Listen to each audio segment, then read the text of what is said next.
Hi అండి. ఎప్పుడు చేపలను పులుసే కాకుండా ఇలా గ్రేవీగా కర్రీ చేసుకోండి. చాలా బాగుంటుందండి. ఫస్ట్ చేప ముక్కలను ఉప్పు, పసుపు, నిమ్మకాయ వేసి 2 సార్లు వాష్ చేసుకోండి. ఒక జాలి లాంటి కంటైనర్‌లోకి ఫిష్ ముక్కలు వేస్తే చేప తడి అనేది ఆరిపోతుందండి. ఇప్పుడు చేప ముక్కలకు ఉప్పు, కారం, పసుపు, ధనియాల పొడి, జీరా పౌడర్ కూడా వేసుకొని బాగా కలిపేసుకోండి.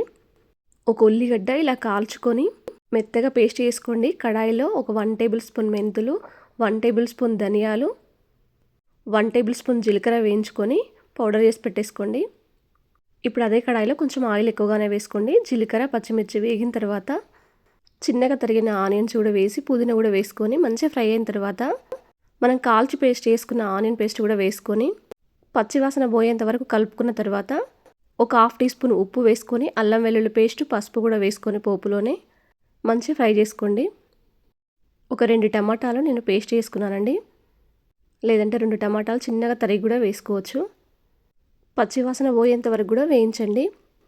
మనం ఆల్రెడీ పొడి చేసి పెట్టేసుకున్నాం కదా, ఆ పొడి కూడా ఇందులో వేసేసుకొని ఇప్పుడు దీంట్లోనే ఉప్పు, కారం, గరం మసాలా 1/2 టీ స్పూన్ వరకు వేసుకోండి.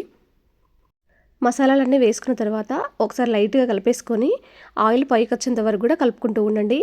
ఇలా వచ్చిన తర్వాత ఫిష్ ముక్కల్ని పెట్టేసేయండి. పై భాగాన గరిటెతో ఒకసారి లైట్గా తిప్పేసుకొని ఒక 5 నిమిషాల పాటు మూత పెట్టండి. మూత తీసిన తర్వాత ఒక అరచెక్క నిమ్మ చెక్క పిండేసుకొని పైన కొత్తిమీర తరుగు వేసుకుంటే మనకు ఫిష్ కర్రీ అనేది తయారైపోతుందండి.